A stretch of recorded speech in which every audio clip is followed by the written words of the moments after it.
नहमदुहु व नसल्ली अला रसूलिहिल करीम। आज का मेरा मैसेज ये है, रसूल अकरम सल्लल्लाहु अलैहि व आलिहि वसल्लम ने इरशाद फरमाया, अल्लाह रब्बुल आलमीन ने एक ऐसा फ़रिश्ता मुक़र्रर कर रखा है, जब इंसान दुनिया में 3 दफ़ा कहता है या अरहमर राहिमीन, या अरहमर राहिमीन, या अरहमर राहिमीन, तो वो फ़रिश्ता कहता है उस बंदे से कि मेरे अल्लाह की रहमत तेरी तरफ मुतवज्जे है, तू क्या मांगना चाह रहा है। मुझे इस पे एक हदीस याद आ गई। रसूल अकरम सल्लल्लाहु अलैहि व आलिहि वसल्लम के ज़माने में एक सहाबी के साथ एक वाक़या पेश आया, जिनका नाम ग़ालिबन ज़ैद इब्न हारिसा था। वो एक दफ़ा सफ़र पे जा रहे थे, एक खच्चर किराए पे लिया, उसका मालिक भी साथ साथ था। तो मालिक दर हकीकत वो डाकू था। तो उसने हज़रत ज़ैद इब्न हारिसा से कहा, आपने इस तरफ़ नहीं जाना, इस तरफ़ जाना है। हज़रत ज़ैद इब्न हारिसा फरमाते हैं, मैंने देखा, मुझे जंगल की तरफ ले गया, वहाँ कई लाशें पड़ी हुई थी। तो उसने मुझे भी कहा, मैं तुम्हें भी कत्ल करना चाहता हूँ। तो ज़ैद इब्न हारिसा ने फरमाया, मुझे 2 नफल पढ़ने दें। उसने कहा, जितने लोगों की तुम्हें यहाँ लाशें नज़र आ रही हैं, उन्होंने भी यही तमन्ना की थी, तुम भी अपनी तमन्ना पूरी कर लो। चुनांचे ज़ैद इब्न हारिस ने 2 नफल पढ़े। जब 3 मरतबा नमाज से फ़ारिग़ होने के बाद कहा, या अरहमर राहिमीन, या अरहमर राहिमीन, या अरहमर राहिमीन, तो अल्लाह ने एक फ़रिश्ता भेजा जिसने उसको कत्ल कर डाला, डाकू को। इसलिए मेरे दोस्तों, मेरे बुज़ुर्गों, मेरे भाइयों, आज का मैसेज ये है, जब भी कोई कैफ़ियत आ जाए तो या अरहमर राहिमीन के विर्द को ना छोड़ना। इंशाअल्लाह इसी में भलाई है। अल्लाह मुझे आपको भी अमल की तौफ़ीक़ अता फ़रमाए।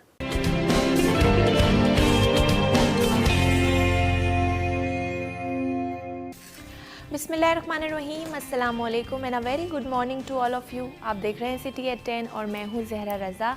उम्मीद है आप सब लोग खैरियत से हैं, ठीक ठाक हैं और अपने दिन का एक अच्छा सा आगाज़ भी कर चुके हैं, एक अच्छी सोच के साथ, पॉजिटिव सोच के साथ, क्योंकि पॉजिटिव सोच का होना बेहद ज़रूरी है। जब आप अच्छा सोचते हैं तो चीज़ें ख़ुद ब खुद अच्छी होती चली जाती हैं। इसी अच्छे मैसेज के साथ प्रोग्राम का आगाज़ करते हैं। बात आज जिन मौज़ूआत के हवाले से हम बात करेंगे वो आपको बताएंगे। बात करेंगे हेरेक्स स्कूल की, जो निजी स्कूल जिसके वॉशरूम्स में कैमरे लगने का इंकशाफ हुआ था, उसका हम आपको बताएं कि अभी तक जो अपडेट्स हैं उसमें बताया जा रहा है कि जो कैमरे थे, खुफिया कैमरे, वो प्रिंसिपल के कहने पर लगवाए थे। सिटी 21 ने बड़े हक़ाइक़ जो है वो सामने ले आया है और इंक्वायरी रिपोर्ट की जानिब से बताया जा रहा है कि जो रिपोर्ट है वो महकमा तालीम को जमा करा दी गई है, लेकिन अभी तक 24 घंटे इस बात को गुजर गए हैं, लेकिन उसके बावजूद कोई एक्शन नहीं लिया जा सका है। वालिदैन भी इस वक्त जो है वहाँ पर एहतजाज कर रहे हैं, तलबा भी एहतजाज कर रहे हैं। उनका एहतजाज ये है, उनका मुतालबा ये है कि हमें स्कूल वापस चाहिए।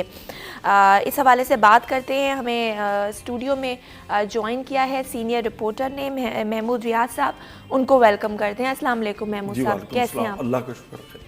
सर, ये हेरेक्स स्कूल का जो मामला आपने देखा, फिर कि जिस तरह वॉशरूम से कैमरे लगाने का इंकशाफ हुआ, फिर इंक्वायरी टीम गई, अब कहा जा रहा है कि जो कैमरास हैं वो प्रिंसिपल के कहने पर लगवाए गए थे, लेकिन ताहम अभी तक इसमें कोई एक्शन नहीं लिया जा चुका है। इस बात को भी 24 घंटे गुजर गए हैं, क्या कहेंगे? जी, पहले तो ये इंतहाई गलत बात है, लेकिन इसके ये कि 2-3 चीज़ें सामने आ रही हैं। कुछ वालिदैन के ऐसे इंटरव्यू भी मीडिया पे हैं जिसमें उन्होंने कहा कि ये टॉयलेट्स वगैरह में नहीं लगाए थे, ये जहाँ पे वॉश बेसिन लगाए गए थे। कुछ वालिदैन तो ये भी कह रहे हैं कि बच्चे, छोटे बच्चे जो लगाए गए वहाँ पर जो है ना, तो उसके लिए ये लगाए गए थे। लेकिन बहरहाल ये कि आप किसी की भी प्राइवेसी को ब्रीच नहीं कर सकते।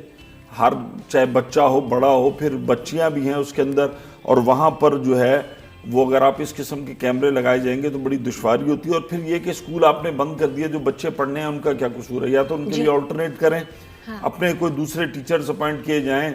फिलहाल जो है कैमरों का सेक्शन जब आपने लॉक कर दिया है, सब कर दिए कैमरे रिमूव करके वहाँ से अगर महकमा तालीम या दीगर इदारे चाहें तो बहुत सारे सोल्यूशन मौजूद हैं। अपनी निगरानी में कैमरे वहाँ से रिमूव हो गए होंगे अब तक, तो तालीमी सिलसिला जो है वो बहरहाल जारी रहना चाहिए।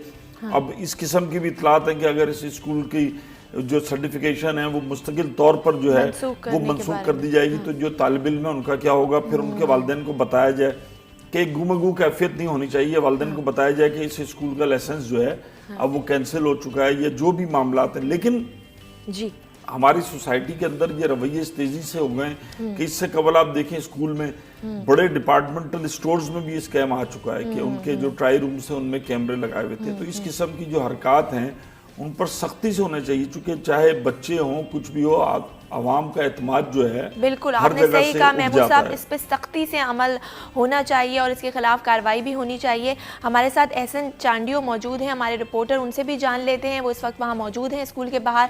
क्या अपडेट्स हैं? अस्सलाम वालेकुम एहसन जी, बताइएगा क्या अपडेट्स हैं? वालिदैन और तलबा वहाँ एहतजाज कर रहे हैं?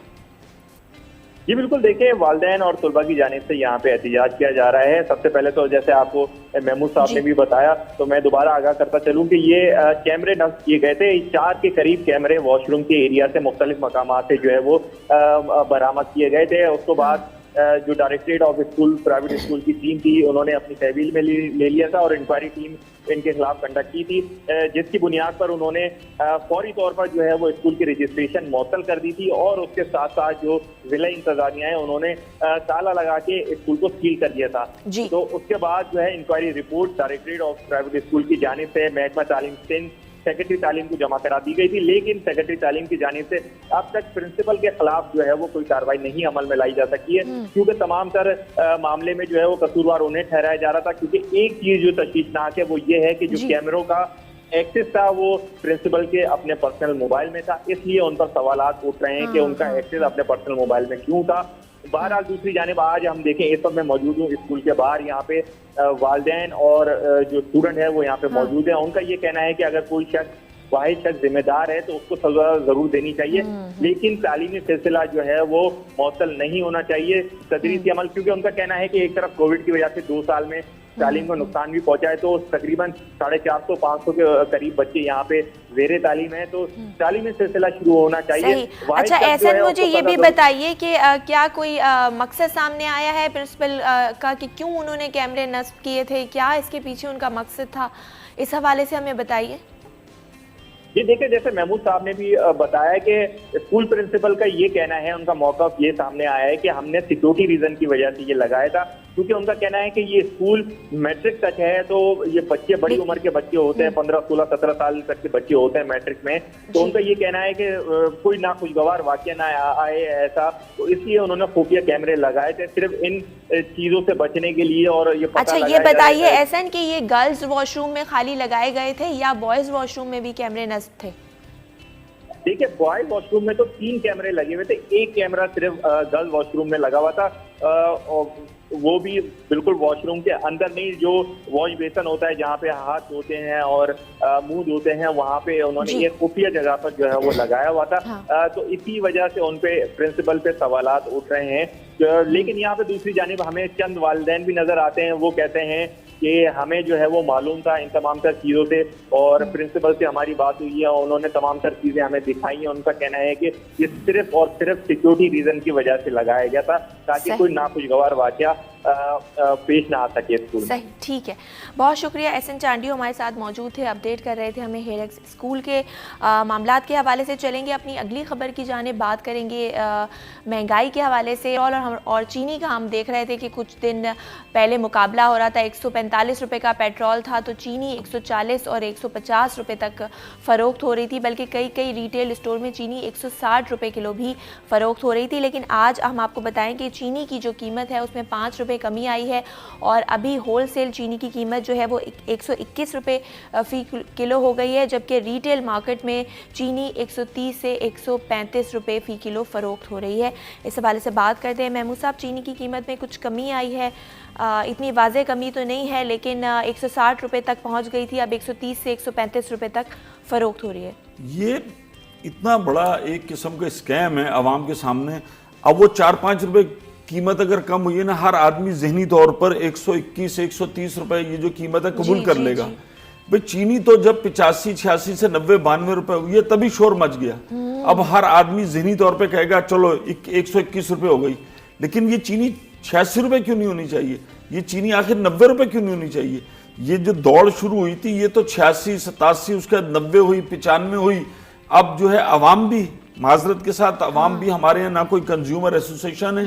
कंज्यूमर जो एसोसिएशन हैं वो सिर्फ अपने मफादात के लिए, उनके जो कायदीन हजरात हैं वो टीवी पे टॉक शोज में बैठते हैं, इधर उधर बैठते हैं। दुनिया भर में इस तरीके से नहीं होता कि कीमतें आसमान से बातें कर रही हों। पाकिस्तान के अंदर इतनी शुगर प्रोड्यूस होती है, ज्यादा होती है। अच्छा, और महमूद साहब ये भी नफसियात से खेलने वाली बात नहीं कि 140 की कर मैं यही तो जो आपको बता रहा हूँ, आप कम कर दें, आप नफसियात से तो खेल रहे हैं ना। अब अवाम के जहनों से वो 90-95 की कीमत चली गई। अवाम भी जो है 121 रुपए की चीनी बड़े शौक से खरीद के लेकर आ जाएंगे कि यार ये तो 150 हो गई थी, 140 हो गई थी, चलो 121। भाई 121 तो ही चीनी की असल कीमत तो 86 रुपए पे तूफान शुरू हुआ था। जब 80-82 से 86 हुई तो वहां पर तूफान शुरू हो गया। उसके बाद 90-95। अब अवाम कितने अरबों रुपए का मुनाफा इस कार्टेल की जेब में चला जाता है, जो चंद मखसूस लोगों की जो शुगर मिले। शुगर का बिजनेस पाकिस्तान में ऐसा नहीं है कि आप पैसे की बुनियाद पे भी खोल सके। इतनी लाइसेंसिंग, बड़े लोग और माजरत के साथ तमाम के तमाम वो लोग जिनकी सियासी पुष्पनाई है, जो सियासतदान है। मुसाबकती कमीशन आया, कमीशन की रिपोर्टें आई, हुक्मरान जमात ने कहा गया कि जी इमरान खान साहब ने सख्त एक्शन ले लिया है, चीनी चोरों को नहीं छोड़ा जाएगा। उनके करीबी साथी सब हैं, लेकिन आवाम पिस रही है। और चीनी बुनियादी जरूरत की चीज है। और उसके बाद आप अच्छा, महमूद साहब, इमरान साहब जो पीटीआई है उस हुकूमत की जानिब से ये भी कहा जा रहा था कि एक तो चीनी महंगी है, दूसरा जितनी मिल्स हैं वो पीपल्स पार्टी और नून लीग की मिल्स हैं और वो प्रोड्यूस नहीं कर रहे, इसीलिए भी चीनी महंगी है और जानबूझ के ये मसनूई महंगी की जा रही है ताकि हुकूमत के खिलाफ लोग बात करें। चीनी स्मगल भी होती है ना यहाँ से। आपकी चीनी पाकिस्तान में जितनी आपको चाहिए उससे ज्यादा प्रोड्यूस हो रही है। अब इसके अंदर जो मसाइल हैं वो टैक्सेशन के मसाइल हैं। एफबीआर इनको शिकंजे में कसना चाहते हैं, लेकिन ये बड़े बासर लोग हैं, लिहाजा ये ना टैक्स देते हैं ना कुछ देते हैं। कितने आपके पास गन्ना आया, क्रशिंग का सीजन आपने कब शुरू किया, आपका कितना हार्वेस्टिंग हुई, किसान को नहीं मिल रहा है पैसा, किसान रो रहा है। किसान जब देखता है गन्ने की इमदादी कीमत कितनी है तो वही 200-250 रुपए मन वो है। और चीनी आप देखें जब आप प्रोड्यूस करते हैं तो वो उसका रेट कहां पर चला जाता है। किसान को कुछ नहीं मिल रहा और जो चीनी मिल वाले हैं वो कमा रहे हैं और कुछ भी नहीं। मैंने आपसे कहा ना कि अब आवाम भी खुश हो जाएंगे कि चलो 121 रुपए हो गई चीनी। हाँ, कि चलो कुछ कम हो गई बस। अच्छा, एक और सवाल महमूद साहब के हर वक्त हम फेडरल गवर्नमेंट को तनकीद करते हैं, लेकिन हमने ये देखा कि जो सूबे हैं उनमें भी अलग अलग प्राइसेस है चीनी की, यानी कि जिसका दिल चाह रहा है वो अपनी मनमानी कीमत पे जो है वो कीमतें उस पर फ़रोख्त कर रहा है। यहाँ पर जो प्राइस कंट्रोल कमेटियाँ हैं या जो ज़िले या सूबाई हुकूमत है उसका भी तो एक रोल है ना, ताकि वो इस मुनाफाखोरों के खिलाफ अगर कोई एक्शन लेती है सख्त और उसको बंद कर देती है एक दिन के लिए, तो फिर भी लोगों में डर पैदा होगा और ये जो अपनी मनमानी रेट पे कीमतें लोग फरोख्त करते हैं इसमें भी कमी आएगी। नहीं, ये तो देखिए ये सूबाई मामलात हैं कि कहाँ पर गन्ना ज़्यादा पैदा हो रहा है। सूबाई हुकूमत गन्ने का जो वो रेट है क्या मुकर्रर करती है कि किसान से किस कीमत पे ख़रीदा जाएगा, उसके अंदर तो कीमत में आपके फ़र्क आता है। सिंध के अंदर थोड़ी सी प्राइस ज़्यादा होती है, पंजाब के अंदर थोड़ी सी कम होती है। वहाँ पर किसान को सपोर्ट प्राइस भी अच्छी मिलती है। अच्छा। यहाँ पर नहीं मिलती है सपोर्ट प्राइस। तो ये बहुत सारे फैक्टर्स होते हैं, लेकिन ओवरऑल इतनी ज़्यादा महंगी चीनी बिकना और हुकूमत का कुछ भी एक्शन नहीं है इसके ऊपर। मतलब आपने कमीशन कायम किया, जहांगीर तरीन इमरान खान साहब के करीबी साथी थे, चीनी स्कैंडल में उनका नाम आया, सब कुछ है। इमरान खान ने जो खबरें हैं ये भी कहा कि मैं सबसे जो है वो बड़ी सख्ती के साथ निपटूंगा, लेकिन रिजल्ट आपका क्या हुआ? रिजल्ट आपका ये कि आज आपको अगर चीनी खरीदनी है तो आप चीनी जैसी चीज़ जो कि पाकिस्तान में गन्ना दुनिया में टॉप 10 में होगा पाकिस्तान गन्ना पैदा करने वाले ममालिक में, और चीनी आप यहाँ पर 121 रुपए ले रहे हैं। कोई इसके अंदर ऐसा रॉ मटेरियल नहीं है कि जो बाहर से आता हो, गन्ना यहाँ होता है, प्रोड्यूस आप करते हैं, शुगर मिलें आपकी, चेक एंड बैलेंस नहीं है। पाकिस्तान एक ज़रूरी मुल्क है और उसके बावजूद जो आपकी मेन ज़रात की जो चीज़ें हैं, मेन क्रॉप्स हैं, उस पे ही आप उसी में उसकी प्रोडक्शन सही से नहीं हो रही। चलते अपनी अगली खबर की जानिब बात करेंगे। अभी हमने बात की पेट्रोल और चीनी की, और चीनी और पेट्रोल की कीमतों में तो मुकाबला चल रहा था, लेकिन बाजी कुछ यूँ है कि सब्जियाँ ले गई। सब्जियाँ इस वक्त बहुत महंगी है। टमाटर की बात की जाए तो टमाटर ने तो डबल सेंचुरी कर ली है। आलू भी 120 रुपये तक पहुँचा है, और अदरक 100 रुपये, मटर और लहसुन भी 300 रुपये किलो फ़रोख्त हो रहे हैं।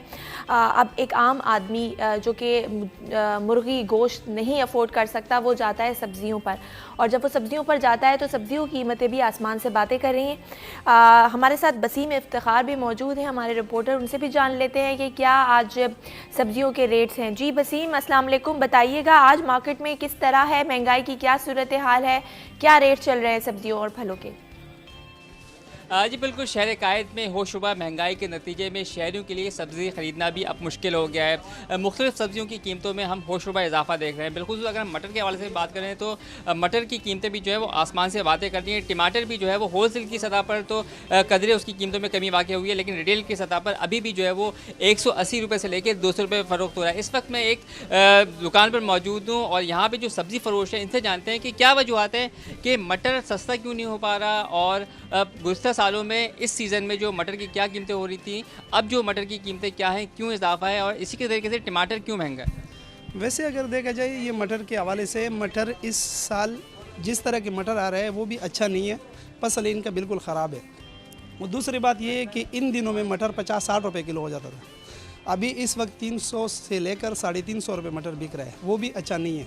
तो इनका फसल की वजह से या क्या मसला है, बाकी तकरीबन सारी सब्जियां जो है इन दिनों में सर्दियों में सस्ती हो जाती थी, इस साल जो है कोई चीज़ सस्ती नहीं हुई। और टमाटर का रेट तो इस वजह से भी ज़्यादा चढ़ा हुआ था कि ये बॉर्डर बंद था, 2 दिन हो गया बॉर्डर तो खुल गया, टमाटर का रेट भी आस्ता आस्ता नीचे आ रहा है। जैसे आज बेहतर है, 150 रुपये होलसेल में और 160 रुपये रिटेल में बिक रहा है, तो कहीं जगह पे 180 भी बिक रहा है। लेकिन ये तो टमाटर ज़्यादा जो महंगा हुआ था, वैसे भी महंगा था, पहले भी 100-120 चल रहा था, लेकिन जो बॉर्डर बंद हुआ था इस वजह से तकरीबन दुगना हो गया था, डबल बिल्कुल रेट। बिल्कुल, ये थे सब्ज़ी फरोश जिन्होंने बताया कि टमाटर की जो सप्लाई बहाल हुई है क्योंकि बॉर्डर खुला है, ईरान से इस वक्त टमाटर आ रहा है, तो उसके नतीजे में टमाटर की कीमतों में जो है वो कदर कमी वाक़ हुई है। और इनका ये कहना है कि जैसे जैसे सप्लाई जो है वो बहाल होती जाएगी, टमाटर की कीमतों में मज़ीद जो है वो कमी आएगी। ताहम इनका ये कहना है कि इस वक्त मटर जो है वो इंतहाई महंगा है और गैर मयारी है, क्योंकि मटर की फसल भी सही तरीके से काश्त नहीं हुई, सही मटर नहीं आ रहा, लेकिन उसके बावजूद भी जैसे जैसे डिमांड बढ़ रही है तो मटर की कीमतों में भी हम होशरुबा इजाफा देख रहे हैं, 340 रुपये फ़ी किलो तक पहुंच गया है। काश्तकारों को और ज़मींदारों को भी बारे में नहीं आ रही। ठीक है बसीम, बहुत शुक्रिया, आपका अपडेट कर रहे थे बसीम इफ्तिखार सब्जियों के रेट्स के हवाले से। जी महमूद साहब, क्या कहेंगे आप? हमने देखा गोश्त, मुर्गी तो इंसान की पहुँच से दूर हो गया है, सब्जियाँ भी इतनी महंगी हो गई हैं कोई। लेकिन आप देखें, मीडिया रोज रिपोर्ट चला रहा है, ये सब्जी इतनी महंगी हो गई, अभी तक हमने कोई रिपोर्ट नहीं देखी, ना हम कोई ऐसा कर पाए कि किसी मजिस्ट्रेट, किसी डिप्टी कमिश्नर, किसी कुछ छापा मारा हो, किसी को मारा हो। सिर्फ चीजें मौजूद हैं, प्लानिंग नहीं है इनके पास, और प्लानिंग जो होगी मतलब आपको मालूम ही नहीं है कि आपकी क्रॉप कितनी पैदा हो रही है। एक सब्जी वाले को पता है कि इस मौसम के अंदर मटर जो वो कह रहा है कि 50-60 रुपए किलो होता था, कैसे 250-300-400 रुपए मिल रहा है, कहाँ पर होनी है। एक तरफ सोशल मीडिया पे, दूसरी तरफ आएगा कि अंदरून सिंध में जो टमाटर पैदा होता है, आप ईरान से अब टमाटर इंपोर्ट होने की बातें होंगी कि जी आ रहा है, हो गया। और दूसरी तरफ अंदरून सिंध में सोशल मीडिया पे पिछले साल भी वीडियो वायरल हुई कि वो काश्तकार जो है वो जाया कर रहा है टमाटर, वो जाया कर रहा है टमाटर, डिस्पोज ऑफ कर रहा है कि हमें इसका पैसे नहीं मिल रहे। कोई मैकेनिज्म नहीं है, कोई सिस्टम नहीं है, मंडियों तक रसाई नहीं है, किस मौसम में क्या सब्जी होगी। पूरी दुनिया में जदीद तरीन फार्मिंग के निज़ाम जो है उनको अपनाया गया है, ड्रिप फार्मिंग हुई है, टनल फार्मिंग हुई है, कि बेमौसमी सब्जियां, बेमौसमी पैदावार जिसको कहते हैं, कि आप पंजाब के अंदर होती लेकिन है, यहाँ मौसम के जो सब्जियां हैं वो ज़ाया हो रही हैं। ये सर्दियां जो होती हैं, ये तो तकरीबन सब्जियों का मौसम है। जैसा कि उसने कहा कि इस मौसम में यही होता था, हमारे कराची में हम देखते थे कि जैसे ये मौसम आता था, मलीर का मटर जो है वो बड़ा मशहूर होता था, वो यहाँ से आता था। अब इस पे आदमी लेगा। अच्छा, ये आप मटर जो किलो की कॉस्ट बता रहे हैं, ये तो अगर आप इस कीमत पर 1 किलो मटर लेंगे, छीलेंगे तो 3 पाव निकलेगा। एक पाव तो उसमें से कचरा निकल जाता है। और जरूरत इस बात की है कि जब आपके सीजन होता है, 1-2 कंपनीज हैं कि जो फ्रोजन वेजिटेबल्स का बिजनेस करती हैं। दुनिया भर में जदीद तरीन बिजनेस है कि जब आपकी क्रॉप बहुत ज्यादा होती है, आप उसको इस्तेमाल करें, उसको फ्रीज करें, फिर दूसरे सीजन में बेचा जाए। अब तक यहाँ पर जो है कोई बहुत ज़्यादा इस सेक्टर में काम नहीं हुआ। दुनिया भर में आप जाएं, आपको फ्रोज़न चीज़ें जो हैं इस तरीके से मिलती हैं कि जो कि ऑफ सीजन में, ज़ाहिर जब मटन होता है तो वो उस पर बहुत ज़्यादा होता है। लेकिन अब महंगाई, हर चीज़ तो देखें आप, ये बुनियादी ज़रूरत की चीज़ें, अदरक, लहसुन, प्याज, अगर आप टमाटर महंगा करते जाएंगे तो चाहे आप 1200-1500 रुपए वाला मटन पकाएं या एक आलू की भुजिया बनाएं, उसमें भी ये चीजें आपको डलनी है। तो ये तो इनसे तो आप भाग ही नहीं सकते ना। अदरक, लहसुन, टमाटर, प्याज, तमाम चीजें जब ये सारी वो चीज़ें हैं जो हर सालन में डलती हैं। और चलते हैं अपनी अगली खबर की जानिब। हमने देखा कि सोशल मीडिया पर कुछ खबरें गर्दिश कर रही थी करेंसी नोट्स के हवाले से कि उसके नए डिज़ाइन आ रहे हैं। तो आपको बता दें कि स्टेट बैंक ऑफ पाकिस्तान की जानिब से ये कहा गया है कि करेंसी नोटों के नए डिज़ाइन के बारे में तमाम सोशल मीडिया पर जितनी खबरें हैं जो गर्दिश कर रही हैं वो गलत हैं और कोई ऐसी बात नहीं है, कोई जाली, ये सारी खबरें जाली हैं। इस हवाले से बात कर लेते हैं। जी महमूद साहब, हमने देखा कि सोशल मीडिया पर कुछ ऐसी अफवाहें और ख़बरें गर्दिश कर रही थी कि नए डिज़ाइंस आ रहे हैं करेंसी के, तो अब स्टेट बैंक ने कह दिया है कि नहीं, ऐसी कोई खबर नहीं है, ये सब जाली खबरें हैं। वो सबसे पहली बात तो कि सोशल मीडिया में लफ्ज़ सोशल आता है, तो उसका मतलब ये कि इतने ज़्यादा सोशल होता है कि इसका कुछ भी एतबार नहीं होता कि आप सच कह रहे हैं, झूठ कह रहे हैं। जाहिर बात है, जब इस किस्म की खबरें आई कि कोई करेंसी चेंज की जा रही है, प्लास्टिक की कोई करेंसी आ रही है, किस टाइप की करेंसी आ रही है, तो फिर स्टेट बैंक जो आपका मरकजी बैंक होता है उसने बहुत जल्द इस पर नोटिस लिया और उसने कहा कि तमाम स्पेकुलेशन जो हैं ये आपकी मईशत के लिए नुकसानदेह होती हैं, इससे आपकी स्टॉक मार्केट और तमाम चीज़ों पर, तो उसने बर वक्त इस पर एक्शन लिया और उसने कहा कि सोशल मीडिया में इस किस्म की जो तस्वीरें भी आ रही हैं, जो दूसरे मुल्कों की मुशाबा करेंसी की तस्वीरें सोशल मीडिया पर जारी की, उनके तर्जमान का यही कहना था कि इसके अंदर किसी किस्म की कोई सदाकत नहीं, और पाकिस्तान जो है वो करेंसी तब्दील करने के बारे में इस किस्म का कोई चीज़ जो है ना, वो मौजूद बहस है ना ज़ेर बहस है। सही महमूद साहब, ये जो खबरें आती हैं ये तो चलो ऐसी थी कि इससे किसी का नुकसान नहीं हो, लेकिन कभी कभार इतनी झूठी खबर, आप इतनी मिस इन्फॉर्मेशन फैला देते हैं कि लोगों की ज़िंदगियों तक के ख़तरे में पड़ जाती है। तो ऐसे लोग, और इस पर भी हमारा कोई चेक एंड बैलेंस होना चाहिए। सोशल मीडिया भी मॉनिटर होता है दुनिया भर में, लेकिन आप क्या समझते हैं ये क्या दिमाग है लोगों का, किस तरह से ये इस तरह गलत झूठी खबरें फैला देते हैं? सोशल मीडिया पर जो चेक एंड बैलेंस है वो जो उस पर पोस्ट कर रहा है, जो उस खबर को वो कर रहा है, सोशल मीडिया की सबसे बड़ी बुराई तो नहीं कहेंगे, नुकसान ये कि उसकी कोई एडिटोरियल पॉलिसी नहीं है। हाँ। आप लोग हमें बड़ा रवायती मीडिया को तनकीद करते हैं, हम भी घर जाते हैं तो आजकल हमसे बड़े जर्नलिस्ट हमारे घर वाले बने हुए होते हैं, 10 वीडियो दिखा रहे होते हैं, लेकिन हम जब प्रैक्टिकली टीवी में या मीडिया में रिपोर्टिंग करते हैं, काम करते हैं, लातादाद सोशल मीडिया की वीडियो आती हैं जिन पे के रवायती जो मीडियम है जिसमें से हम सब आप मुंसलिक हैं, उसमें बहस की जाती है कि ये वीडियो सही है, उसकी क्रेडिबिलिटी चेक की जाती है। अक्सर वीडियो जो होती है वो मौके की मुनासबत से नहीं होती, पुरानी होती हैं, दूसरे इलाकों की होती हैं, इवन दूसरे ममालिक की होती हैं, दूसरे ममालिक की होती हैं, तो उनके कोई सियाक व सवाक से किसी किस्म का कोई ताल्लुक नहीं है। तो हमारा जो मीडिया चलता आ रहा है वो उसको अगर कोई चीज़ सोशल मीडिया से लेता है, कोई वीडियो वायरल हुई तो बड़ी ठोक बजा के लेता है, लेकिन इसके जवाब में जो एक व्हाट्सअप जर्नलिज्म अब है कि आपके पास आया, जब तक आप उसे 10-15 आदमियों को भेज नहीं देंगे, अच्छा लोग ये नहीं सोचते कि अगर कोई गलत बात है तो आप उसमें अपना हिस्सा डाल रहे हैं, कम से कम आपके जरिए सोसाइटी के अंदर एक ऐसी चीज़ जा रही है जो आपको भी नहीं पता। उसमें अगर आप देख लें तो मजहबी लिहाज से भी, उसमें अगर आप देख लें तो अखलाकी लिहाज से भी, उसमें आप माशरती लिहाज से भी, वो बहुत सारी चीज़ों को मालूम ना होना जो होता है वो भी ब्लेसिंग होती है। अब कहीं कुछ हो नहीं रहा होता, जनाब सारे वीडियो भेज देंगे इधर उधर, उससे एक हर आदमी जो है वो टेंशन में नजर आता है, और जिनका काम जर्नलिज्म करना है वो उन्हीं पे छोड़ दें, वो आपको बड़ी अच्छी खबर। और सोशल मीडिया का इस्तेमाल जो करें बिल्कुल करें, पॉजिटिव नोट पे करें, अच्छी चीज़ बनाएं, वीडियोज़ बनाएं। अब तो वैसे ही सिटीजन जर्नलिज्म की इस्तिलाह सामने आ गई कि हर आदमी सहाफत कर सकता है, जिसके हाथ में मोबाइल है, बिल्कुल उसका हक है खबर देना या वो अपनी कोई वीडियो शेयर करता है, लेकिन आप थोड़ा सा उसका कंटेंट देखें कि आप क्या चीज़ बना रहे हैं। ये चीज़ सोसाइटी के लिए अच्छी है, सूदमंद है। और जो लोग भी देख रहे होते हैं सोशल मीडिया पे, अगर कोई ख़बर आती है तो आप पहले उसकी तस्दीक किया कीजिए, बजाय इसके कि आप उसको आगे पहुंचा दें। और जो है वो हर बात सही नहीं कह रहा होता। अगर एक डॉक्टर है तो वो ही बीमारियों के बारे में बताएगा, अगर एक जर्नलिस्ट है तो वो ही आपको ख़बरें सही बता सकता है, हर इंसान नहीं बता सकता। तो इसकी तस्दीक करना बेहद ज़रूरी है। बहुत शुक्रिया महमूद रियाज साहब आपका, आप प्रोग्राम में तशरीफ़ लाए। मज़ीद बात करेंगे, कुछ और डिस्कशन टॉपिक इंक्लूड करेंगे, लेकिन इस ब्रेक के बाद कहीं मत जाइए, देखते रहिए सिटी एट 10।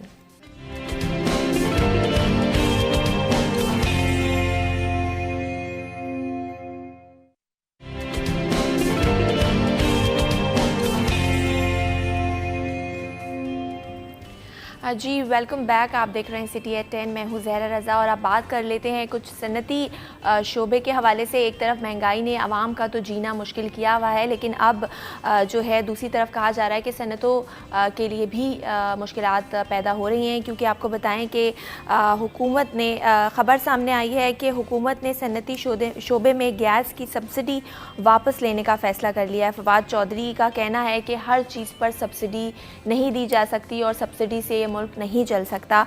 इसीलिए हुकूमत ने कहा है कि पहले मरहले में सनती शोबे में $6.5 फ़ी यूनिट का जो सब्सिडाइज पैकेज है, नर्क है, उसको वापस लेने का फ़ैसला किया है। और अब सवाल ये है कि अगर जो है वो सनती इस शोबे से भी सब्सिडीज़ वापस ले ली जाती हैं तो फिर इसका इम्पैक्ट क्या आएगा, क्योंकि अगर इन लोगों को ही फैसिलिटीज़ मुहैया नहीं होंगी तो फिर प्रोडक्शन कैसे होगी। ज़ाहिर प्रोडक्शन कम होगी तो उसका असर कहीं ना कहीं आवाम पर भी पड़ेगा। इस हवाले से बात कर लेते हैं। हमें ज्वाइन किया है मियाँ जाहिद हुसैन साहब ने, जो कि चेयरमैन है national business group of Pakistan के। उनको वेलकम करते हैं। अस्सलाम वालेकुम। जी वालेकुम अस्सलाम। जी सर, बहुत शुक्रिया आपने वक्त दिया। कैसे हैं सर आप? जी बेहतरीन जी, बहुत शुक्रिया आपके चैनल का। जी सर, ये जो सनती शोबे से आपकी आवाज़ सब्सिडी, जी आपको आवाज़ क्लियर आ रही है मेरी अब? जी अब आ रही है जी। तो इस इकदाम को आप किस तरह से देखते हैं? ये जो सनती शोबे से सब्सिडीज़ वापस लेने का फ़ैसला किया है हुकूमत ने, क्या कहेंगे इस हवाले से? जी मैंने कल प्रेस कॉन्फ्रेंस सुनी थी फवाद चौधरी साहब की। तो उन्होंने जैसे उसमें ये कहा कि जी सनती शोबे को तो हमने गैस दी थी अपनी सनतें चलाने के लिए, मगर उन्होंने अनऑथराइजली उससे बिजली बनानी शुरू कर दी और इनएफिशिएंट बिजली बनाते हैं और उससे कॉस्ट बढ़ती है। तो असल में ये सारी बात ही गलत है। बात हकीकत ये है कि हमें जो कैप्टिव पावर जिस चीज को कहा जाता है, तो हमें अलग अलग कनेक्शन दिए जाते हैं। फैक्ट्री चलाने यानी बॉयलर चलाने के लिए अलग गैस कनेक्शन होता है और कैप्टिव पावर के लिए अलग होता है।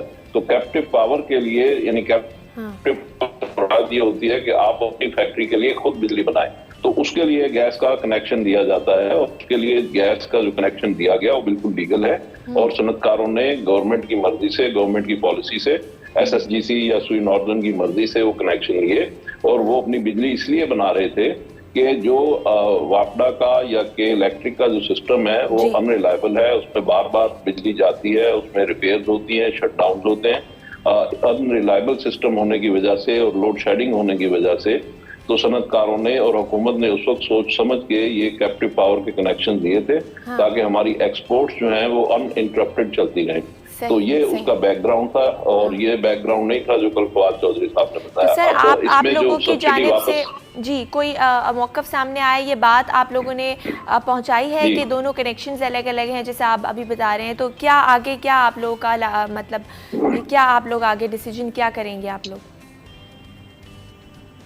जी मैं देखें गवर्नमेंट को इस बात का अच्छी तरह पता है, टीवी पे आके गलत बयानियां करने से तो बात उस तरह नहीं होती। इसके तो बाकायदा लिखे पड़े हुए कनेक्शन भी हैं और गवर्नर हाउस में कई दफा इस बारे में मीटिंग्स भी हुई, जिसमें इन्होंने लास्ट ईयर जब ताबिश गौर साहब थे तो ये डिसीजन लिया था कि लोगों को कहा जाए कि आप कैप्टिव पावर ना बनाएं, बल्कि अब आप चूंकि हमारे पास बिजली सरप्लस है तो आप बिजली के ऊपर शिफ्ट हो जाए। तो ये उसका बैकग्राउंड था और इसी वजह से गवर्नमेंट ने अब ये सर्दियों के लिए बिजली का टैरिफ कुछ कम भी किया है ताकि हमारे पास बिजली सरप्लस है और लोग उस पर शिफ्ट हों। लेकिन हकीकत ये है कि इस तरीके से आनन फानन लोग बिजली पे शिफ्ट नहीं हो सकते, क्योंकि बिजली के कनेक्शन लेना, फिर बिजली का रिलायबल होना, बिजली का ट्रांसमिशन सिस्टम ठीक होना, बिजली की कॉस्ट इफेक्टिव होना, ये सारी चीजें जो हैं ये किताबी और कागजों पे नहीं होती, ये अमली हकायक इसके बरक्स हैं। सही, और जहाँ इसमें तक इस टाइम चीज का लगता है। ताल्लुक है कि अब इसमें टाइम भी लगता है, फिर सिस्टम का रिलायबल होना सबसे बड़ी अहम बात है। और दूसरी बात यह कि जब आप सनतकारों को जो आपके लिए एक्सपोर्ट अर्निंग करते हैं, जिसके लिए आपने इस साल 35 अरब डॉलर का टारगेट रखा हुआ है और आपकी 75 अरब डॉलर की जो इस साल इंपोर्ट्स होनी है, तो उसको जो चीज ओवरकम कर सकती है, सब्सिडाइज कर सकती है, सबड्यू कर सकती है, वो सिर्फ आपकी एक्सपोर्ट्स ही हैं।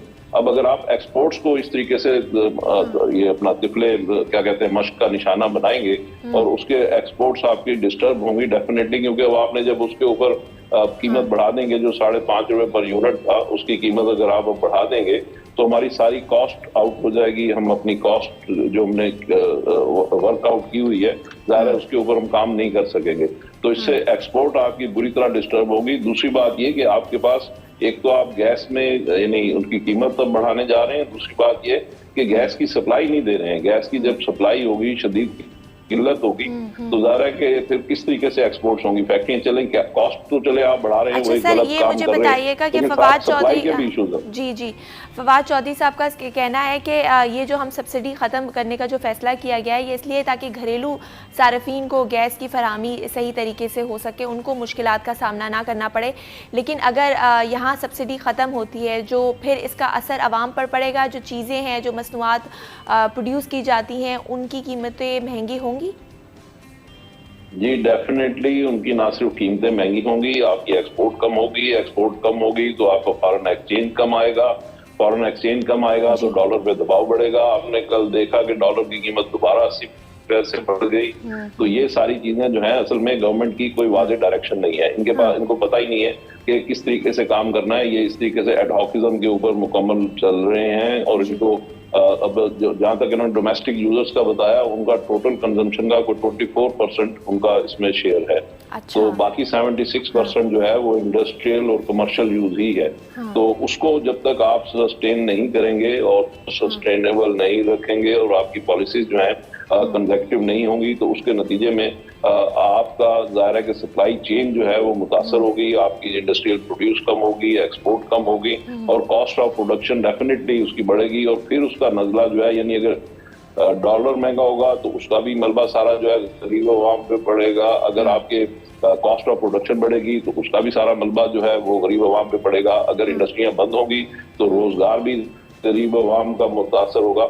तो हर तरफ से घूम फिर के गरीब अवाम ही निशाना बनेंगे। इसलिए तो ये मुझे बताइए जाहिद साहब के जो हुकूमत ने ये डिसीजन लिया है, इस तरह से जो एडहॉकिज्म वाली पॉलिसीज हैं, तो खुदा के वास्ते अपने मिनिस्टरों को कहें कि उसे अवॉइड करें और एक कंसिस्टेंसी होनी चाहिए आपकी पॉलिसीज में, ताकि सनतकार जो हैं वो बड़े, आपका देखें कस्टमर्स आपको बनाने होते हैं और कस्टमर जो होते हैं वो आपकी लॉन्ग टर्म बाइंग होती है, उनके साथ आप डे टू डे रिलेशनशिप नहीं रखते, उनके साथ आपके साल से रिलेशनशिप होती है और एक ट्रस्ट डेफिसिट जब क्रिएट हो जाता है तो कस्टमर फिर आपके हाथ से निकल जाता है। तो इसलिए मैं ये गुजारिश करता हूँ बार बार कि गवर्नमेंट को चाहिए कि इसमें संजीदगी का मुजाहरा करे और इसमें हमें बार बार डिस्टर्ब न किया जाए। सही।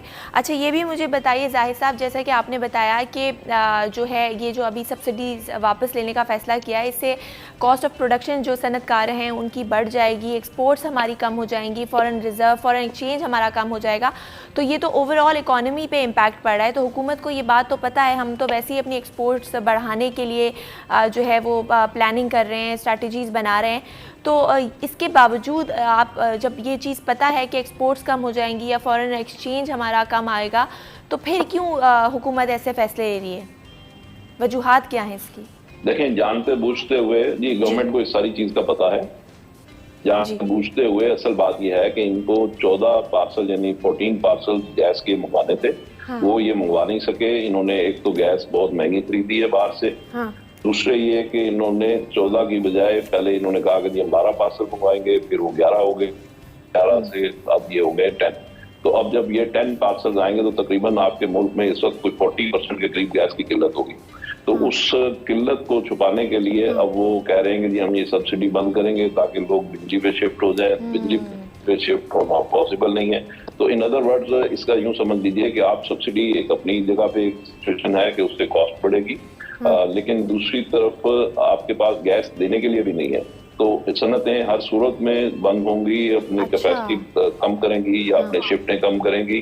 तो ये जो 2-3 महीने हैं ये इंडस्ट्री के लिए और इस मुल्क के लिए गैस का बहुत बड़ा बहरान आने वाला है। सही। जाहिद साहब, फवाद चौधरी का ये भी कहना है कि अगले बरस मार्च तक जो है गैस बहरान ख़त्म हो जाएगा।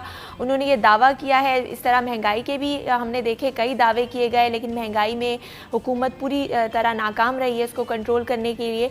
तो ये जो दावा किया जा रहा है कि जो गैस बहरान का भी सामना है वो ख़त्म हो जाएगा अगले साल मार्च तक, तो क्या आप कितना सही है? आपको लगता है कि गैस बहरान ख़त्म हो जाएगा अगले साल, क्योंकि इतना टाइम नहीं रह गया मार्च में? देखिए, मार्च में तो 3 महीने हैं, यानी अगर आप नवंबर भी गिन लें, दिसंबर गिन लें, तो फिर 5 महीने। तो इन 5 महीनों से मतलब यह है कि ट्रेडिशनली मुल्क में चूंकि फिर गैस यानी सर्दियां खत्म हो जाती हैं तो डोमेस्टिक प्रेशर है, तो डोमेस्टिक जो एक्सेसिव लोड है वो जब खत्म हो जाएगा तो इसका मतलब उनका यह है कि बहरान खत्म हो जाएगा। तो उसका ये तो बात तो वो ठीक कर रहे हैं कि उसके नतीजे में इस वक्त एक्सेसिव गैस की रिक्वायरमेंट है वो खत्म हो जाएगी, गैस से प्रेशर कम हो जाएगा। तो जाहिर है कि फिर गैस जो भी 10, 11, 12 पार्सल ये लोग इंपोर्ट कर रहे हैं तो उससे डिमांड पूरी हो जाएगी। लेकिन गुजारिश ये है कि 5 महीनों में जो भी हम जिस पे डिस्कस कर रहे हैं तो मार्च, इन 5 महीनों में आपकी प्रोडक्शन का क्या होगा। और आप 5 महीने देखें, एक साल में 12 महीनों में से हम 5 महीनों की बात रहे हैं, ठीक है। तो इसका मतलब है तकरीबन को 40% ऑफ द ईयर जो है वो तो हम जाया कर देंगे ना, गैस ना होने की वजह से या गैस महंगी कर देने की वजह से। तो फिर क्या होगा? तो अगर आपका पूरा टारगेट ही 30 या 35 अरब डॉलर साल का है एक्सपोर्ट्स का, तो उसमें से 40% के साथ तो आपने ये खिलवाड़ शुरू कर दिया। तो आपकी एक्सपोर्ट्स मैं समझता हूँ कि वो तो 5-7 अरब डॉलर कम हो जाएगी अगर आप इस तरह के जो चीजें करते जाएंगे, गैर संजीदा फैसले करेंगे। असल में बात यह है कि इनको गैस इंपोर्ट करनी चाहिए थी और एक्सेसिव इंपोर्ट करनी चाहिए थी ताकि किसी भी सनतकार को गैस की किल्लत का सामना न करना पड़े। और सर ये भी कहा जा रहा है कि जो इसमें भी 2 बातें हैं। जी बताइए। इसमें भी 2 बातें हैं कि अगर आप गैस बर वक्त इंपोर्ट कर लेते, बिफोर हैंड इंपोर्ट करते, बिफोर हैंड उसके सौदे करते, तो आपको इतनी महंगी गैस खरीदना ना पड़ती, जो कि इस वक्त दुनिया में सबसे महंगी गैस पाकिस्तान ने परचेज की है। तो हमने चूंकि गैस इंपोर्ट करने का फैसला ही लेट किया, इस वजह से हमें इंटरनेशनल मार्केट से सबसे महंगी गैस खरीदनी पड़ी। तो जरूरत इस चीज की थी कि गैस बिफोर हैंड परचेज की जाती, बिफोर हैंड उसके सौदे किए जाते, तो इतनी महंगी गैस ना मिलती। दूसरी बात यह कि जब इतनी महंगी गैस है तो फिर उसमें गवर्नमेंट को सब्सिडी देनी पड़ती है। तो इस वजह से गवर्नमेंट ने फिर उसमें गैस की कीमत यानी सब्सिडी कम करने की तरफ गए ताकि उसकी कीमत बढ़ाएं ताकि गवर्नमेंट को लॉस कम हो। तो आप इस तरीके से जाहिर है कि गवर्नमेंट के लॉसेस को आप कम करना चाह रहे हैं या गवर्नमेंट का जो सर्कुलर डेट है उसको कम करना चाह रहे हैं, वो अपनी जगह एक जरूरत है। लेकिन उसके साथ साथ आपकी अगर 5-7 अरब डॉलर की एक्सपोर्ट्स को आप दाव पे लगा देंगे तो उसके जो नुकसान होंगे मेरे ख्याल में वो उस जो सब्सिडी है या क्रॉस सब्सिडी है उसके मुकाबले में कई गुना ज्यादा होंगे। जहां तक आपने महंगाई का जिक्र किया तो महंगाई में भी यही चीजें हैं कि महंगाई में आपने गंदम में देखा कि 2 दफा बहरान आया, चीनी में 2-3 दफा 4 दफा बहरान आया। उनकी कीमतें इस वक्त 150 से 160 रुपए पे चीनी की कीमत चली गई है।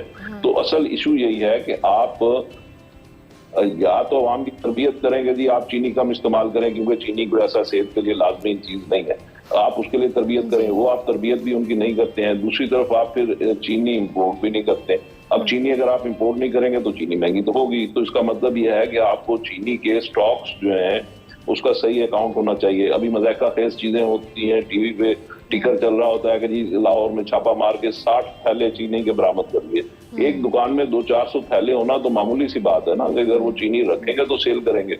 असल बात तो यह है कि चीनी की शॉर्टेज खत्म की जाए। अगर आप चीनी का अबंडेंट स्टॉक रखेंगे तो उसके नतीजे में लोगों को वापस चीनी मिलेगी तो जखीरा अंदोजी नहीं होगी। बाकी ये 150 थैलों के ऊपर छापे मारना और एक नया पैनिक क्रिएट करना, उससे ना सिर्फ चीनी की कीमत बढ़ेगी बल्कि लोगों के लिए और दिक्कत और तकलीफ भी उनको महसूस करनी पड़ेगी। Same is the matter with the wheat को भी आपने मिस हैंडल किया और उसकी वजह से यानी एक तो चलो महंगा जो भी कमोडिटीज की महंगाई है कि पाकिस्तान को दालें हैं, चीनी है, ये अपना गंदम है, ये सारी चीजें अब इंपोर्ट यानी नेट इंपोर्टर पाकिस्तान बन चुका है। लेकिन अब वो अगर इम्पोर्टर बन चुका है और ये हकीकत का हमें पता है, तो फिर वो चीजें हम बर वक्त क्यों ना इम्पोर्ट करें। जब बर वक्त इम्पोर्ट करेंगे और वापर सप्लाई होगी, तो जो हमारे यहाँ जो गवर्नेंस की वजह से महंगाई हो रही है, लैक ऑफ गवर्नेंस की वजह से, फिर वो महंगाई नहीं होगी। जो अपनी जगह जो कीमत बढ़ी वो तो यानी कॉस्ट बढ़ी वो तो अपनी जगह पे है, लेकिन हमारे यहाँ गुना उसकी वजह से महंगाई बढ़ जाती है कि बर वक्त फैसले नहीं होते, बर वक्त इम्पोर्ट नहीं होती और वाफर सप्लाई नहीं होती, जिसकी वजह से एक तो लोगों में रुझान होता है कि हम ज्यादा से ज्यादा चीज खरीद लें, और एक आम दुकानदार को ये होता है कि मैं ज्यादा से ज्यादा इस चीज को स्टोर कर लूं ताकि मेरी फ्यूचर सप्लाई चलती रहे। तो इस वजह से हमारे यहाँ महंगाई जो है वो 2-3 फोल्ड बढ़ जाती है। सही, बहुत शुक्रिया मियां जाहिद हुसैन साहब आपका, अपने में वक्त मजीद बात करेंगे, लेकिन फिलहाल वक्त हुआ एक ब्रेक का। कहीं मत जाइए, देखते रहिए सिटी एट 10।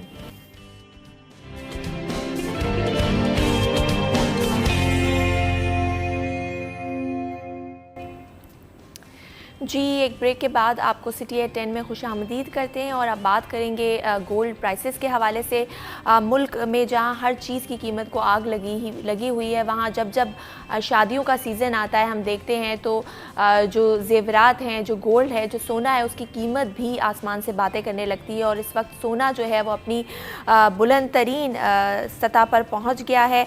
और एक तो पहले ही महंगाई, ऊपर से सोने की कीमत भी आसमान से बातें कर रही है, और फिर सराफा बाज़ार मालिकान भी मनचाहे दाम लेते हैं, अपनी अपनी मनमानी कीमत पे जो है वो जेवरात और सोना फ़रोख्त करते हैं।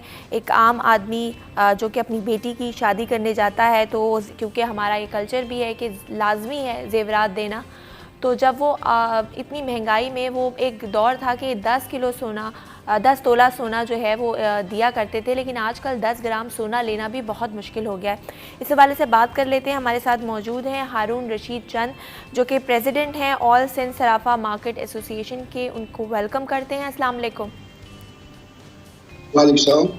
जी हारून साहब, कैसे हैं आप? बहुत शुक्रिया आपने वक्त दिया। सर, मुल्क में महंगाई का एक तूफ़ान है और एक आम आदमी और गरीब आदमी कहाँ जाए, शादियां भी बेटियों की करनी है, और जब शादी का सीज़न आता है तो हम देखते हैं कि सोने की कीमत आसमान से बातें करने लगती है। बिल्कुल सही कहा आपने। असल में ऐसी स्थिति बन गई है क्योंकि हमारा है, उन्होंने एक पार्टी 18-25 और आप यहाँ पे एक वक्त था कि 10 आज 3 मुश्किल हो। अब लोगों कहीं से बाहर हो गया, लोग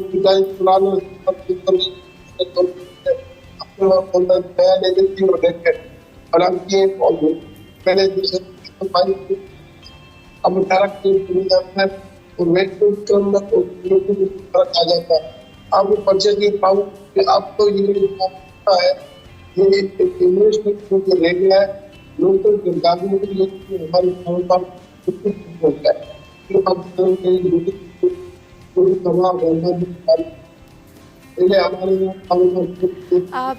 जी हारून साहब, आपकी आवाज़ हम सही से सुन नहीं पा रहे हैं, मेरे ख्याल है कनेक्शन प्रॉब्लम है।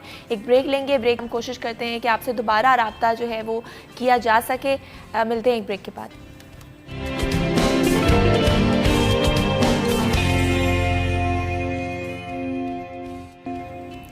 जी, ब्रेक के बाद आपको खुशामदीद कहते हैं। सिटी एट 10 में हमारे साथ मौजूद हैं हारून रशीद चांद साहब, जो कि प्रेसिडेंट है ऑल सिंध सफारा मार्केट एसोसिएशन के, और हम उनसे बातचीत कर रहे थे सोने की कीमतों के हवाले से। जी हारून साहब, बात कर रहे थे हम कि पहले ही हर तरफ महंगाई है, हर चीज़ की कीमत को आग लगी हुई है, और जब हम देखते हैं कि शादियों का सीज़न आता है तो ये जो जेवरात हैं, सोने की स्पेशली बात करें तो सोने की कीमत आसमान से बातें करने लग जाती है। एक वक्त था जब लोग अपनी बेटियों को 10 तोला सोना आराम से दे दिया करते थे, लेकिन अभी 10 ग्राम सोना लेना भी उनकी पहुंच से बाहर हो गया है। दीदी सही कहा आपने कि एक वक्त था कि वो शादी के अंदर मायू का अलग लेवल होता था, मेहंदी का अलग होता था, वली मेहंदी का अलग होता था। अब तो अपनी परचेजिंग पावर नहीं है, कोई खरीदनी है। हाँ। अब तो एक ही जेवर मिल जाए वो भी बड़ी बात होती है। फिर स्ट्रीट ऐड में इतना इजाफा हो गया कि होते शादी ब्याह में इमिटेशन झूली पहनती है बड़े बड़े, मगर बाबा विरासत के तौर पे जेवर देते। हाँ। तो आप वो पहले 10-10 तोले के जेवर देते थे, अब वो 5 तोले का 3 तोले का जेवर भी मुश्किल हो गया है। सही। वो भी 3 तोले में बेचारी ऐसी करती है कि वो बच्ची जब जो सालगिरह में शोहर इनको तो तोहफा देता है, वो उसको सोने की जमा करती है, फिर अपने बच्चे के लिए 2 तोला सोना लेके आती है। वो कहती है 1 तोला और सोना मजीद इसमें आप बढ़ा के हमने जेवर बना दिया। अब वो पहले 21 कैरेट और 22 कैरेट पहना जाता था, अब कुवत खरीद नहीं है, अब 18 कैरेट भी लेते। पहले वेट में भी फर्क आ गया, क्वालिटी में भी फर्क आ गया, अब कुवत खरीद नहीं है। अब ये जो सोना है सिर्फ पाकिस्तान में इन्वेस्टर के लिए रह गया सोना। इन्वेस्टर गोल्ड में इन्वेस्ट कर सकता है, बाकी बेचारे खास परचेसिंग नहीं है। उसकी वजह से पूरे पाकिस्तान में गोल्ड इंडस्ट्री को बहुत बड़ा नुकसान पहुंचा है। कारोबार नहीं है। पहले हमारे यहाँ टर्नओवर होता था, शादी के सीजन में कारोबार चलता था। आज देखें जिन्होंने जेवर बना लिया, आज जेवर बनाना बड़ा मुश्किल हो गया। अब कोविड ने 2 साल में पूरे मुल्क को तबाह के दाने पे ले गया। अब लोग वैसे ही परेशान है। जी हारून साहब, आपने बताया कि पैसे ही लोगों की कुव्वत खरीद नहीं है और बहुत मुश्किल हो गया है सोना बनाना। तो हम बात करें सराफा मार्केट मालिकान जो हैं वो अपनी मनमानी रेट्स पर भी कीमतें जो सोना है कीमतों में फ़रोख्त कर रहे हैं, क्योंकि हर दुकान पे रेट्स जो है डिफरेंट है। और दूसरा सवाल ये कि जब अभी कीमतें अपनी पीक पर हैं, हाई बुलंद तरीन सतह पर हैं सोने की, तो अगर आज हम सोना बेचने जाते हैं जो हमने शायद 1 साल पहले लिया हो या कुछ महीने पहले, तो वो उस रेट्स पर ही क्यों जो है वो बेचते हैं, जो अभी करंट रेट है उस पर क्यों नहीं फ़रोख्त होता वो सोना? देखिए बीबी, अब तो मीडिया का दौर आ गया और हम जब 4 साढ़े 4 बजते तो पूरे पाकिस्तान में गोल्ड अनाउंस कर देते हैं, तो पूरी टीवी दुनिया मीडिया प्रिंट मीडिया में ये चीजें ऐलान हो जाती है। अब हर आदमी को सोचना चाहिए, हमारी वेबसाइट भी है, कुछ औरतों के फोन भी आते हैं हमें, तो हम जो रेट हम देते हैं वही रेट उसी भाव में 100 रुपए में, जैसे कि 1 लाख अभी 24,800 में हम सोना प्योर बेचते हैं और 900 में लेते, 900 में बेचते, 800 में लेते, 100 रुपए का फर्क है। तो मैं अपने मीडिया के जरिए आपके चैनल के जरिए मैं यही कहूँगा कि भाई आजकल जदीद दौर आ गया, वेबसाइट भी खुली है और मीडिया में गोल्ड रेट भी होते हैं, अखबारों में भी आ जाते हैं, तो आप उस भाव से दिया करें। कुछ दुकानदार अपने अभी तक अपने कह रहे अपने सोने में फर्क रखा है, न भाव में फर्क रखा है। अब चंद लोग जो हैं छोटे छोटे दुकानदार ये थोड़ा बहुत करते हैं, तो वो मेरा ख्याल से उसको ये करना नहीं चाहिए, क्योंकि अब तो जदीद दौर आ गया है। सही, यानी उसूलन यही कि जो करंट रेट है उसी पर ये फ़रोख्त होना चाहिए, क्योंकि जिस कीमत पर मिल रहा है ये आप कह रहे हैं, लेकिन कुछ दुकानदार ऐसा करते हैं नहीं करते हैं। तो देखिए आप अब हर मार्केट है, हर जगह में दुकानें बनी हुई है। अगर वो आपको सही पैसे नहीं देते तो आप दूसरी दुकान पे जाए, तो उसको आपको वो सही पैसे दे देगा। तो ज्यादा थोड़ी सी मेहनत करनी पड़ेगी। और जब ये जेवर तो अपने जानने पहचानने वाले से ही बनाया जाता है, तो वो लोग जो है तो वो क्वालिटी में भी नहीं फर्क रखते, वेट में भी फर्क नहीं रखते। तो हमेशा जो जेवर है खानदानी, जैसे गद्दी पिस्ती हमारे पास एक गाहक आते हैं, उनकी बच्चियाँ आती है, जिनकी दादियाँ आती थी, इसी तरह ये भरोसे वाला काम है, ट्रस्ट वाला काम है।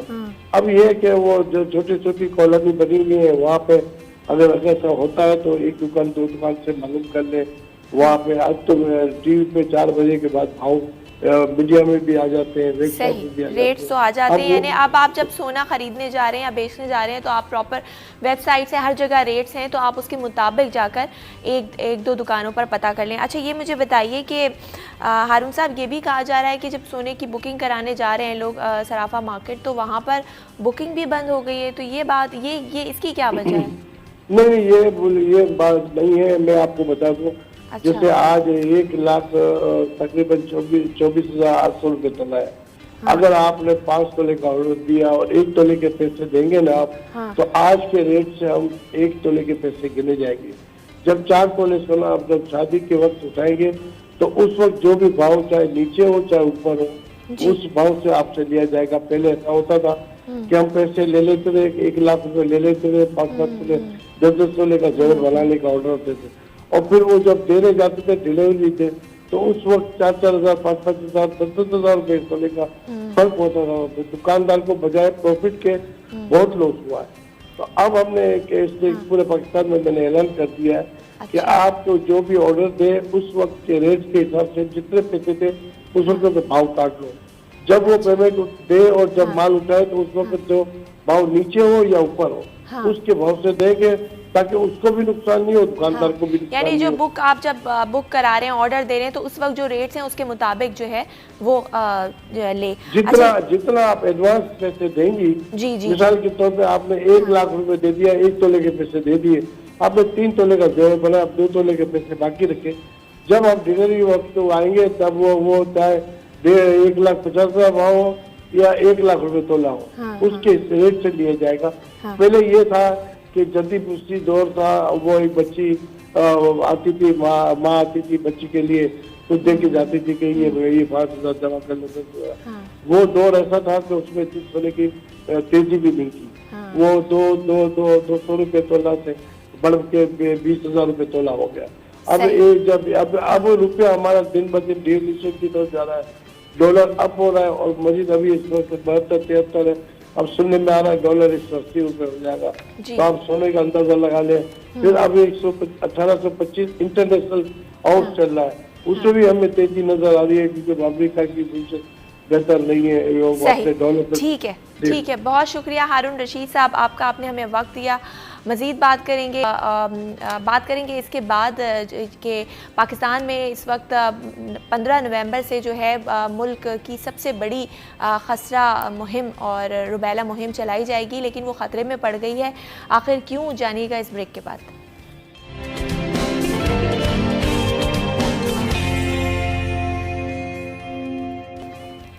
जी, एक ब्रेक के बाद आपको खुशामदीद कहते हैं सिटी एट 10 में, और अब बात कर लेते हैं इंसदादे खसरा और रुबैला मुहिम के हवाले से। आपको बताएं कि 15 नवंबर से 27 नवंबर तक पाकिस्तान में दुनिया की सबसे बड़ी इंसदादे खसरा और रुबैला मुहिम चलाई जाएगी, जिसमें 9 माह से 15 साल तक के 9 करोड़ 60 लाख बच्चों को टीके लगाए जाएंगे। लेकिन अब ये मुहिम जो है वो ख़तरे में पड़ती नज़र आती है, क्योंकि सिंध में वैक्सीनेटर एहतजाज पर चले गए हैं। आपको बताएं कि उनके 2 मौक़िफ़ हैं। पहला उनका ये कहना है कि जो उनके 336 वैक्सीनेटर्स हैं जिनको नौकरियों से निकाल दिया गया था, उनको बहाल किया जाए, साथ साथ इनके जो जॉब स्केल हैं उनको वक्त के साथ साथ बढ़ाया जाए।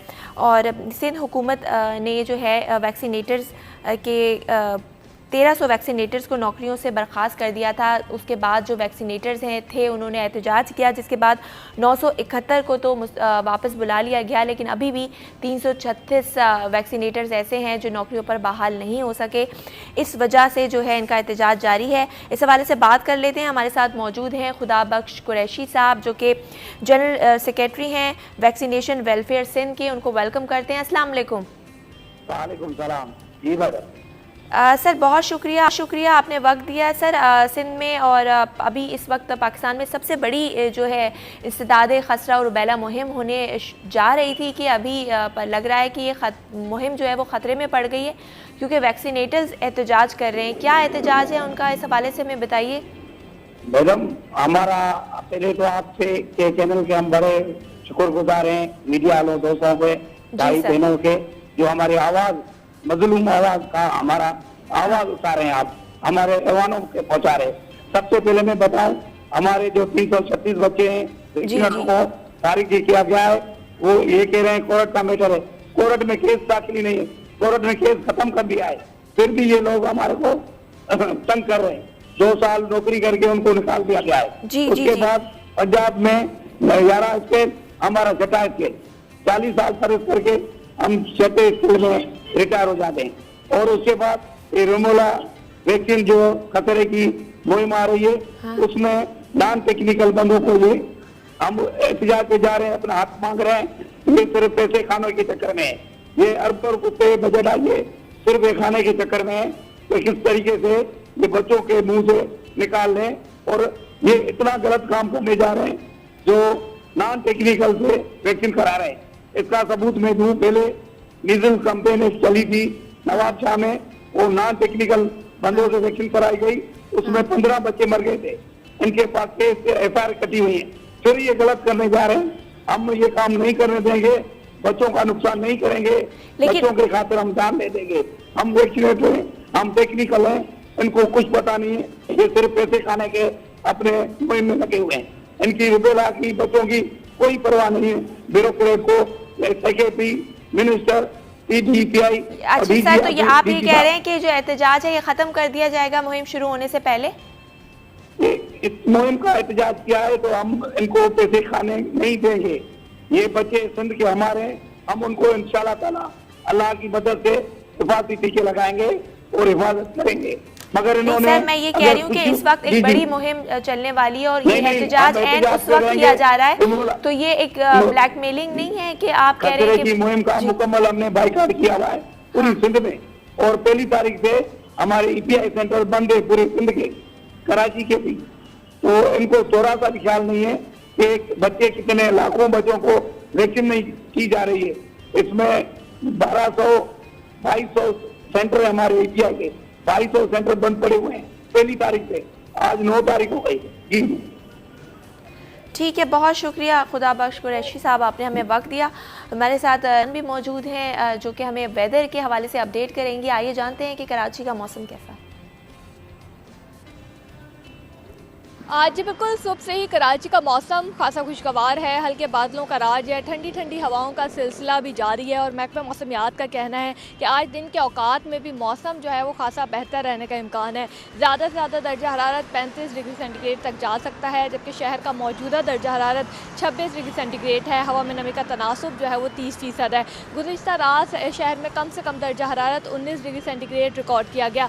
हल्के बादलों का तो राज है, मौसम भी खुशगवार है, लेकिन आलूदगी के डेरे जो है वो शहर में अब भी बरकरार हैं। एयर क्वालिटी इंडेक्स के मुताबिक शहर में आलूदगी की जो शरह है वो 182 है और इस वक्त कराची दुनिया के आलूदा तरीन शहरों में 4थे नंबर पर रिकॉर्ड हुआ है। महकमा मौसमियात का कहना है कि आइंदा 2 से 3 रोज़ जो है वो रात के औकात में हल्की सर्दी का कराची वालों को सामना रहेगा। कम से कम दर्जा हरारत 19 से 20 डिग्री सेंटीग्रेड तक रहने का इम्कान है। अलबत्ता आज जो है वो गर्मी की शिद्दत में थोड़ी सी कमी आई है, ठंडी हवाओं का सिलसिला इस वक्त जारी है।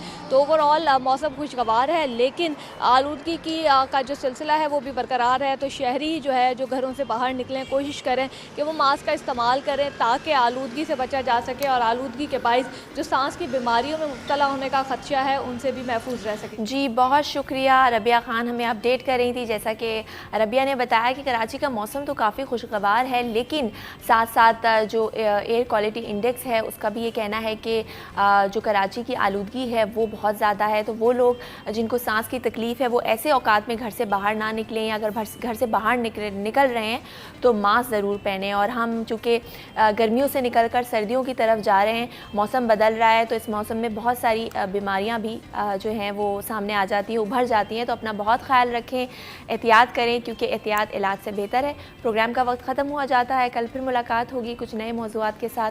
तब तक अपना और अपनी सेहत का बहुत ख्याल रखिएगा। टेक केयर, अल्लाह हाफ़िज़।